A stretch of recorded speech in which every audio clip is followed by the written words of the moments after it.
Yo no pude hacerlo, hazlo tú por mí. Tus hijos no son tuyos, son los hijos y las hijas del anhelo de la vida por perpetuarse.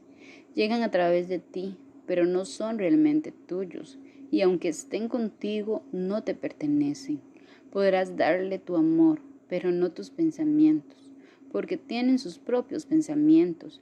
Podrás albergar sus cuerpos, pero no sus almas, porque sus almas moran en la casa del mañana, que no puedes visitar ni siquiera en sus sueños. Podrás, con mucho amor, parecerte a ellos, mas no trates de hacerlo semejante a ti, porque la vida no retrocede ni se estanca en el ayer. Eres el arco para que tus hijos, flechas vivientes, se lancen al espacio. El arquero ve la marca en el infinito y es quien te doblega con su poder, para que sus flechas partan veloces a la lejanía. Que el doblegamiento en manos del arquero sea tu alegría, porque aquel que ama la flecha que vuela, también ama el arco que no viaja. Laura, de 13 años, llegó una tarde a consulta llevada por su padre Alfonso y Lucía. La chica se estaba volviendo muy difícil, decía Alfonso. Lloraba y se quejaba a todas horas y de todo. Ambos discutían frecuentemente y ella, que solía ser cariñosa con él, ahora se mostraba hostil y agresiva. Laura, por su parte, señalaba exactamente lo mismo respecto al padre y agregaba: me trata como un trapo. La madre, casi ausente, periférica, aislada, decía estar cansada de oírlos discutir todo el día y ya no tenía ánimo ni siquiera para opinar.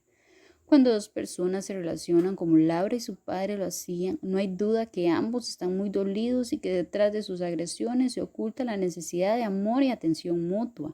Sin embargo, ninguno era consciente de ello. Sentirse tan heridos y enfadables impedía ser capaces de descubrir cuándo se rompió algo en su relación, que solía ser afectuosa. Si bien es cierto que estos cambios ocurren en la pubertad y la adolescencia, en este caso el drástico giro hacia la hostilidad y la agresión entre Laura y Alfonso iban más allá del cambio normal que un adolescente experimenta en la forma de relacionarse con sus padres. Era obvio que, por alguna razón, el padre estaba profundamente resentido con su hija y él había iniciado el cambio en la dirección de su relación, ante lo que ella solamente había reaccionado. Cité a padre e hija en la siguiente sesión y empecé a explorar esos resentimientos del padre hacia ella que, dicho sea de paso, mantenía bien reprimidos y negados. Los padres hacemos esto: negar los resentimientos hacia nuestros hijos porque nos parecen imperdonables tenerlos. Le expliqué a Alfonso que es normal que a veces los padres estemos resentidos con un hijo y que eso no significa que no lo amemos o que seamos malos padres. Le comenté que es indispensable reconocer esos sentimientos para poder curarlos y dar pasos al amor. Solo entonces él empezó a abrirse poco a poco, hasta que en un momento dado, con lágrimas en los ojos y con la voz entrecortada, le dijo a su hija: Laura, estoy muy resentido contigo. No te imaginas cómo me ha dolido tu indiferencia con el piano. Tú no sabes todo lo que tuve que hacer para poder comprarlo. Vendí mi reloj preferido. Pedí prestado. Usé mis ahorros para comprarte ese estupendo piano. Busqué al mejor maestro de la ciudad y mira para qué. Tú cancelas las clases, jamás practicas y el piano se pasa semanas sin que ni siquiera lo abras. Laura estaba conmovida, yo también. Era conmovedor ver a ese hombre enorme llorando y hablando como un niñito dolido. Laura empezó a justificarse y a dar una larga lista de excusas por la que no usaba el piano y cancelaba sus clases, hasta que la detuve y le pedí: Laura, di la verdadera razón por lo que lo haces. Di a tu padre qué siente respecto al piano y a su interés en que aprendas a tocarlo. Ella, por su parte, estalló también en sollozos y le dijo: yo nunca te pedí un piano. Tú dijiste que lo ibas a comprar porque era un hermoso instrumento y te encantaría que yo lo tocara. A mí no me gusta y te lo dije entonces, simplemente no me interesa. Cuando paso junto a él se me hace un nudo en el estómago y no quiero ni verlo, porque me siento tan presionada por ti, tan culpable, porque sé el enorme esfuerzo que hiciste para comprarlo. Pero yo nunca te lo pedí. No puedo tocarlo, no quiero tocarlo. Todavía en esos momentos, Alfonso seguía percibiendo a su hija como desagradecida, desconsiderada y tonta por no apreciar algo tan maravilloso como era tocar el piano. Fue necesario trabajar en un proceso individual con él para que comprendiera lo que estaba pasando en un nivel profundo e inconsciente con el asunto del piano. Alfonso fue un niño pobre que durante muchos años deseó tener un piano y aprender a tocarlo, pero esto nunca sucedió. Ahora como adulto, al comprar el piano para Laura y contratarle al mejor maestro, inconscientemente trataba de llenar ese espacio que quedó vacío en su vida, o mejor dicho, quiso que Laura lo llenara por él. Con frecuencia, los padres creemos que somos demasiado viejos para intentar algo, o que no es correcto gastar tanto dinero en nosotros mismos. Entonces, sin ser conscientes de que esa es la razón, mostramos un fuerte interés para que nuestros hijos hagan o aprendan ciertas cosas. Así, simbólicamente, llenamos a través de ellos ese espacio vacío en nuestras vidas. Las respuestas de Alfonso cuando le cuestioné por qué no se daba la oportunidad de estudiar piano, ahora que ya era un adulto, ahora que ya no necesitaba que nadie se lo proporcionara. Esta es, por cierto, una de las hermosas ventajas de ser adulto. Hacían hincapié en que compró el piano para su hija, porque hacerlo para sí mismo habría sido un desperdicio, un gasto superfluo, innecesario e imperdonable ante los ojos de él y de su esposa. Solo pudo decidirse a pagar esas clases para él cuando recuadramos el asunto imaginando que lo hacía para su niño interior, para el niño que un día fue y que todavía tenía ganas de tocar el piano. Al comunicarse Alfonso y Laura respecto a esto, al comprender lo que uno y el otro estaba sintiendo, la relación entre ellos mejoró notablemente y aprendieron la importancia de hablar de lo que se siente. Felipe, un profesional muy exitoso de 45 años, enfrentaba el hecho de que Mario, su inteligente y brillante hijo de 18 años, debía elegir la universidad donde estudiaría su carrera. Ambos sentían predilección por la más prestigiosa universidad del país. En ella, Mario hizo un excelente examen de admisión y fue aceptado de inmediato. El padre se sentía sumamente satisfecho y orgulloso de su hijo. En el proceso de inscripción y al conocer más a fondo el funcionamiento y los sistemas de enseñanza de la universidad, Mario cambió de opinión. Tenía la sensación de que esa institución coartaba la personalidad del individuo y lo reducía a simple estudiante, de que con los altísimos niveles académicos que la universidad exigía no podía hacer nada más que estudiar, como si estudiar fuera lo único importante de la vida, afirmaba. Él quería seguir escalando los fines de semana y tener tiempo para sus amigos, y comentó sus observaciones con Felipe, su padre, quien reaccionó con total desacuerdo. Con el paso de los días, las discusiones entre ambos seguían y el desacuerdo era cada vez mayor. El padre estaba sumamente enfadado, cada vez más, hasta tal punto de que uno de esos días lanzó a Mario una tajante amenaza. Si no estudiaba en esa universidad, no lo volvería a dirigir la palabra, y aunque le pagaría su carrera en otra institución, no lo apoyaría en nada más por el resto de la vida. Es comprensible y normal que un padre se interese en que su hijo estudie en la mejor universidad y que intente convencerlo de lo que él, desde su experiencia, considera lo mejor. Pero cuando esa insistencia es de tal magnitud y ese interés se antepone ante todo, incluso al amor y la relación con su hijo, tiene que haber algo más, algo muy personal e inconsciente que roe las entrañas del progenitor y lo proyecta en esa situación. Y así ocurría. Cuando Felipe era joven, le costó muchísimo esfuerzo que lo aceptaran en esa misma universidad. El conseguirlo significó un gran logro para él y un orgullo para su padre, hombre por lo demás frío y exigente. No obstante, al tercer semestre fue expulsado por no cumplir con los requerimientos académicos, o dicho en palabras del mismo, no estaba a la altura. Dicha expulsión supuso una gran vergüenza para él y una gran desilusión para su padre, que se lo reprochó durante años. Ahora, a través de su inteligente y brillante hijo, Felipe buscaba simbólicamente e inconscientemente resaciarse de esa frustración, reivindicarse a sí mismo ante esa universidad y de paso ante su propio padre. De nuevo vemos aquí ese mensaje directo y tajante que el padre envía, un mensaje de que él mismo no es consciente, pero no se dice con palabras, pero que es comprendido claramente por el inconsciente del hijo. Yo no pude hacerlo, hazlo tú por mí. Estos dos casos plantean situaciones donde los hijos han sido fuertes para resistirse a la presión del padre, y aunque pudiéramos pensar que eso está mal, en realidad muestra una gran fortaleza interior y determinación de estos jóvenes para defender a capa y espada lo que quieren. Desafortunadamente, hay casos como el siguiente, donde el hijo termina renunciando a sí mismo, convirtiéndose en lo que no quiere ser para ser una extensión de su madre o padre frustrados. Ernesto tiene 28 años, sufre depresiones, atraviesa por una evidente crisis existencial y no le encuentra sentido a su vida.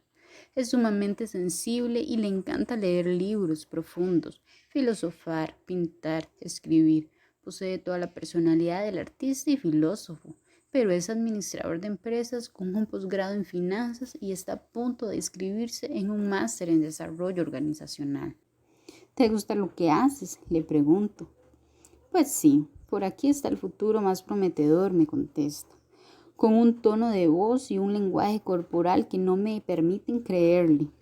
Me siento impulsada a preguntarle de quién son esas palabras, porque está claro que suyas no son. Al hacerlo, solo se encoge de hombros y sonríe como única respuesta. El padre de Ernesto, un hombre sumamente rígido y amargado, tuvo una boyante empresa familiar heredada por varias generaciones anteriores y que se fue a la quiebra, según dicen, por su mala administración. Debí estudiar esas cosas relacionadas con la administración de empresas como mi hijo, comenta el padre con evidentes signos de culpa, frustración y amargura por ese fracaso que todavía no se perdona y que muchos no le perdonan tampoco. Venciendo obstáculos de toda índole, logró levantar otra pequeña empresa que es la que ahora su hijo Ernesto, que sí sabe de eso, administra. Lamentablemente, Ernesto compró la idea, se identificó sin darse cuenta con esa parte de la historia de su padre y creyó que eran sus decisiones, que estaban haciendo con su vida lo que él había elegido. Aunque en cierta medida se da cuenta de todo esto, no se atrevió nunca a contradecir a su padre o a fallarle, como él decía, estudiando filosofía, arte o cualquiera de esas cosas que tanto le gustaban, pero que no sirven para nada, según palabras de su padre. Ernesto estaba cargando con decisiones en parte impuestas por su padre y un tanto impuestas por sí mismo, que lo hacían sentirse responsables de rehacer la historia de su progenitor y evitar que éste llevara de nuevo a pique la empresa que iba floreciendo. El hecho de que un hijo ayude en la empresa o un negocio familiar o que continúe haciéndose cargo de él no está mal en sí mismo. El problema se presenta cuando su vocación, su personalidad y sus intereses difieren de esa actividad. Es entonces cuando la renuncia del hijo a ser el mismo y realizar su propia vocación se cobra un precio muy alto. La insatisfacción con la propia vida, la represión y la frustración de los más profundos deseos y aspiraciones son algunos de los más importantes factores que conducen a la infelicidad y a la enfermedad emocional. Con frecuencia me encuentro con la problemática de elección de carrera en los jóvenes afecta profundamente a los padres, a los hijos y a la relación entre ambos. No hay duda de que la presión que muchos padres ejercen sobre los hijos para que estudien o no estudien una determinada carrera está movida por un interés de bienestar y amor para ellos. Pero no perdamos de vista que el éxito profesional no lo brinda la carrera, ni siquiera de manera determinante la universidad en que se estudie, sino más bien la persona. No hay carreras de éxito, hay personas exitosas. Todos venimos a la vida a hacer algo, a eso lo llamamos vocación o misión.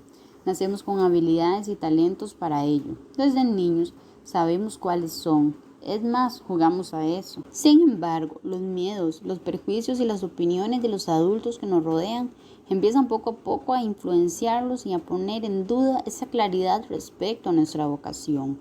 De modo que cuando llegamos a la adolescencia nos convertimos en uno de esos jóvenes que han olvidado lo que quieren en la vida y para qué son buenos. Pero una cosa es cierta, cuando alguien hace algo congruente con su vocación, se le facilita su actividad, la ama, la disfruta, la desempeña bien y por lo tanto el éxito vendrá por añadidura. Estos factores no se inyectan desde afuera como una carrera o una universidad, se llevan adentro. He escuchado la preocupación de muchos padres de que si su hijo estudia determinada carrera va a fracasar y no va a obtener el dinero suficiente para mantener a una familia. Usan esa típica expresión de con eso te vas a morir de hambre. Te diré algo, es mucho más probable que fracasen, no puedan mantener a una familia y se mueran de hambre si estudian una carrera que no les gusta y que no es congruente con lo que ellos son. No así se estudian lo que a ellos les atrae, les llena el alma y les inspira un profundo interés. Aceptémoslo de una vez. La carrera en sí misma no tiene el poder de dar éxito. El éxito es una conjugación de muchos factores que tienen que ver con la persona misma. Punto. Es comprensible, aceptable y válido que algunos padres oscilen entre presionar al hijo para que se decante por determinada carrera y luego puedan darse cuenta de que están ejerciendo demasiada presión y echarse para atrás, para después volver a presionar y así sucesivamente. Pero algo que me indigna sobremanera son aquellos padres que retiran el apoyo, el amor y la aceptación a un hijo solo porque se rehúsa a estudiar o a dedicarse a lo que ellos desean. Otro caso que muestra claramente este asunto del yo no puedo hacerlo, hazlo tú por mí, es el de una madre que deseaba con toda su alma ser una famosa bailarina y por las circunstancias o por su limitada habilidad no lo permitieron. Ella ha forzado a su hija directa y a veces sutilmente durante 12 años a su hija Katia, ahora 17 años, a que fuera bailarina, llevándola 4 tardes por semana a clases de ballet, con frecuencia, incluso los fines de semana. Ha utilizado el chantaje sentimental y todo tipo de manipulaciones cada vez que su hija ha insinuado que ya no quiere ir. Katia llora ante mí diciendo: se me fue la infancia encerrada en una academia de baile, al recordar cuando sus amigas de la escuela se ponían de acuerdo para salir por la tarde o el fin de semana y a ella le decían: tú no puedes, ¿verdad? Y efectivamente no podía. Tenía que ensayar, tenía que ser la bailarina perfecta que su madre hubiera querido ser, tenía que ser la joya que su mamá decía que parecía cuando bailaba. En ese momento de su vida, Katia empezaba a desarrollar bulimia, ese grave trastorno alimenticio que si bien responde a una gran cantidad de factores que lo causaban y perpetuaban, en este caso específico cumplía además la función de agredir a la madre y evitar seguir haciendo algo que no quería. Como si la chica hubiera tenido que crear una enfermedad suficientemente fuerte que dijera ya no, pues ella no podía hacerlo por sí misma y suficientemente poderosa como para detener la tremenda presión y los chantajes que la madre ejercía para que continuara bailando, como si su trastorno fuera la única parte de sí misma que solo ella controlaba. Huelga decir que siendo la madre de Katia una frustrada bailarina de ballet que se quedó con las ganas de brillar, intentaba inconscientemente curar la frustración y el fracaso a través de su hija, y a costa de lo que fuera. He presentado casos en los que se muestra esta dinámica en su más cruda expresión, pero no siempre es así de claro, a veces es muy sutil. Los padres mandan mensajes casi subliminales, casi imperceptibles, que van conduciendo al hijo a cumplir sin darse cuenta ese decreto de yo no pude hacerlo, hazlo tú por mí. Existe una gran diferencia entre guiar y aconsejar a un hijo en algo. Es obvio que por su experiencia el padre sabe más y forzarlo, presionarlo o condicionarlo para que tome el camino que el padre supone que es el mejor. Cuando te encuentras a ti mismo insistiendo demasiado, presionando mucho o muy enfadado porque tu hijo no accede a hacer algo que tú quieres que haga, vuelve la mirada hacia ti mismo y revisa cuál es esa parte de tu propia historia que estás tratando de resolver a través de él. Es tan fuerte a veces este mensaje que aun cuando los padres o a uno de ellos han muerto, el hijo puede seguir sometido a este decreto, realizando actividades que en realidad no desea, convirtiéndose en una extensión del padre muerto, quien ya no puede satisfacer sus aspiraciones. Algunas veces eso se cumple más allá de decisiones como la vacación o los pasatiempos.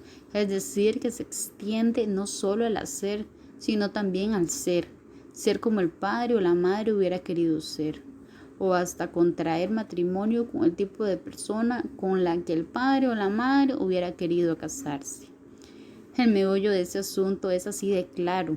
A pesar de ser el padre o la madre, no tienes derecho a exigir ni siquiera a esperar que tus hijos sean una extensión de ti mismo, que ellos ponen fin a tus asuntos inconclusos y curen tu frustración y amargura.